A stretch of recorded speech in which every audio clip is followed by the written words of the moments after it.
Hello, everyone. Thank you very much for watching today. So, today is the 25th, already, the end of the month here. So, today I want to talk about presentations a little bit because we're always presenting something to buyers, to sellers, to presenting our offers, presenting to get new buyers, to get new sellers, presenting our buyer offers to sellers, or in selling, listing agents, and presenting and being in front of and communicating with people and building a relationship with them. So there's six key elements that are always there to build a connection with someone, to build a relationship with someone, even in personal life. But this I'm really based on business today and building a connection with people. So I'm just going to go through. I won't take too much of your time today, but something to think about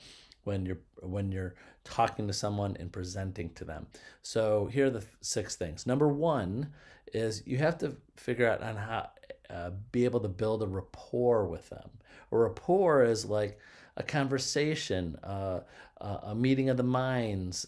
Rapport is that, without going into giving you the answers of the rest of the elements, is that you have to ask questions. You have to ask questions of who they are, what are their needs and wants, what do they want to accomplish, when, where, why. When, where, why. You're asking questions to show that you are interested in helping them accomplish what they want to accomplish. So you have to build a rapport, and to build a rapport with someone is usually the fastest and easiest way is to start asking questions. Number two, when presenting to people, you have to create value. You have to build value. You have to show value. What's your value that you are bringing to the table in real estate? What's your value? What's your value of you're an expert in an area. You know the market. You are accessible. You are experienced. You are dot dot dot. You fill in the blanks. But where is that value? What's your value proposition? What is it? You have to create it and you have to build it and show it, that value. Number three, reduce risk. Reduce risk is how are you going to help them reduce their risk, example, in time, headaches, the process, the reduced risk of not if there's a listing that you're going to reduce the risk of them selling it too low and get the highest price. Where are you reducing the risk to them on making this a smooth and easy, profitable, positive transaction for them, buyer or seller? So you have to show them how you are going to make it easy and profitable and a positive experience. So you have to show them how you're going to reduce the risks for there and where are your values. That's why I didn't want to jump into because it kind of answers the next question or the next element. Is when you create value, part of your creating value is to show them how you're going to reduce the risks of them having a bad experience, wasting too much time, spending too much money, finding out answers to questions and being frustrated at response rates or the answers to those questions.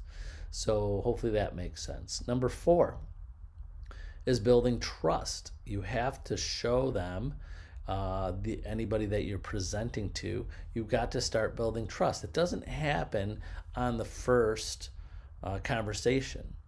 But some things that you could do to build trust is testimonials to show. And what else is a way to jump ahead and get to that trust factor quicker? That's why we ask people for referrals. If you meet someone today for the first time through something you did, just an advertisement, or you knocked on someone's door or called, someone out of the blue, whatever, and you're starting to build that relationship, that trust level is on the low end of things.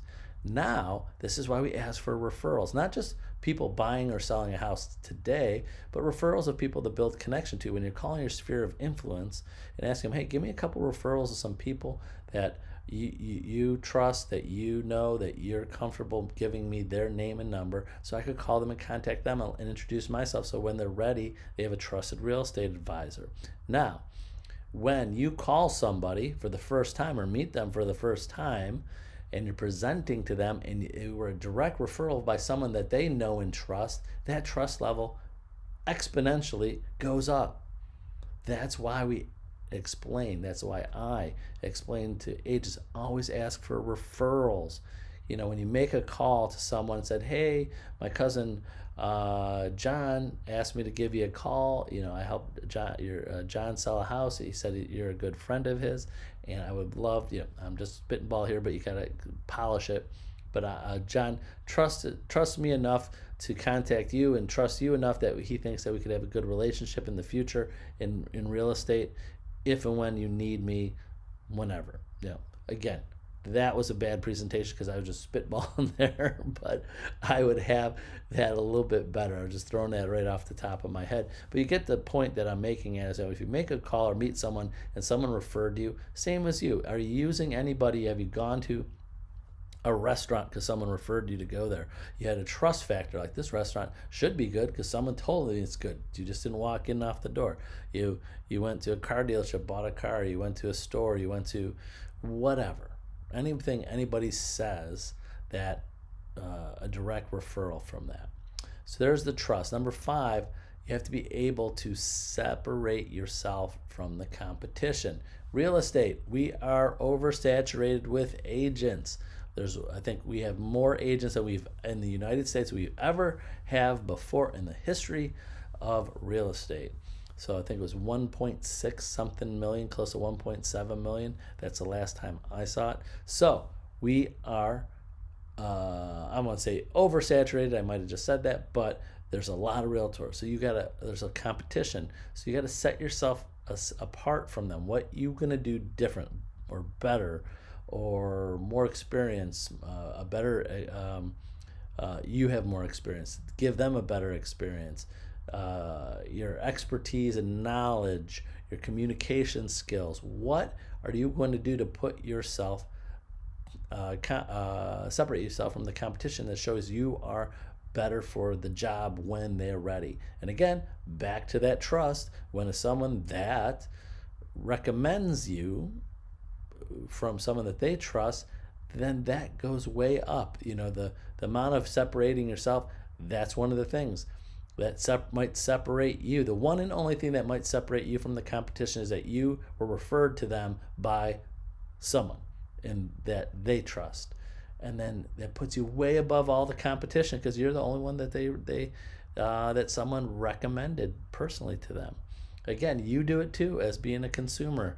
I'm telling you, if you haven't thought of something now, there's places you go, things that you buy, things that, anything, services and people that help you with things, mechanic, contractor, plumber, electric, who knows, anything. There's probably someone that you're using and have been maybe for years that someone recommended. You might have even forgot that.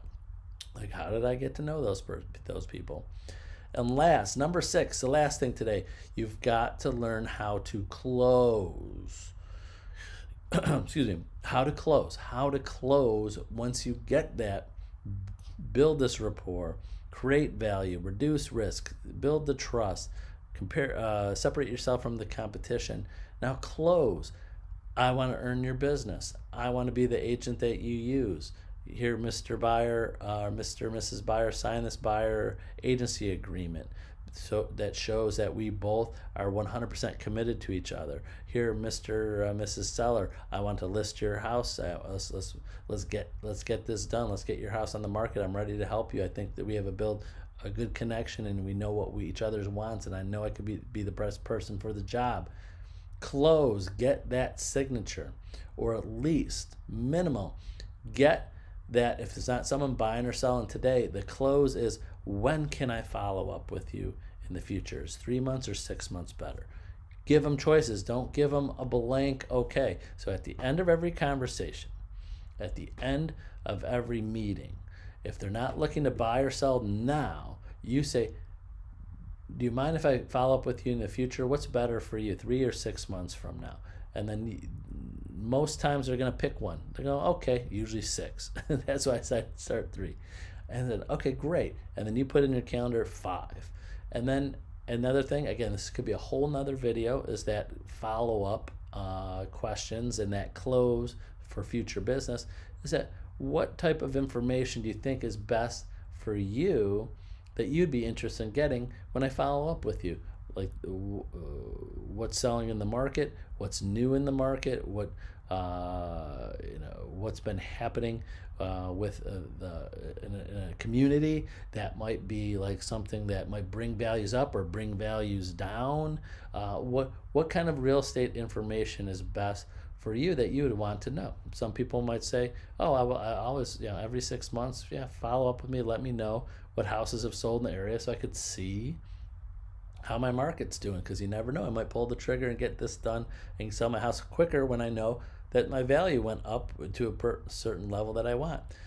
Interest rates, to let you know, because people, again, if they're buying or selling a house, they're not looking at interest rates every day. So someone, and you can tell this to a potential buyer someday, is that affects, as the interest rates rise, that affects how much you can buy in the future. So if you want, I could get you in touch with a loan officer. We could find out how much you're qualified for, the max. And every 6 months, I could give you an update, unless your income's the same and debts are the same, where you'd be as the interest rates go up or down and what you'd qualify for. Because there's people out there that would definitely buy sooner if they just knew that if the interest rates go up 1%, how much lower that they could afford if they didn't buy now. Same with selling. When the interest rates are lower, that means more buyers can get approved for their houses too. Again, it depends upon the price, value of the house in the area too. But these are some of the things of value and information you could give them every 6 months. So I have to ask them that question. So again, those 6 things: build a rapport, create value, reduce risk, build trust, separate yourself from the competition, and last, close the deal. Get them as a client, or at least get them in your database where they feel comfortable you following up with them in the future. So over a long period of time, you're their first person they think of, top of mind when they're ready. So that's it for today. Hopefully that gave you some things to think about. But remember, use me as a resource. Call, text, email me anytime. I'll set the time aside for you and help you with whatever you need. Have a great day. Bye-bye.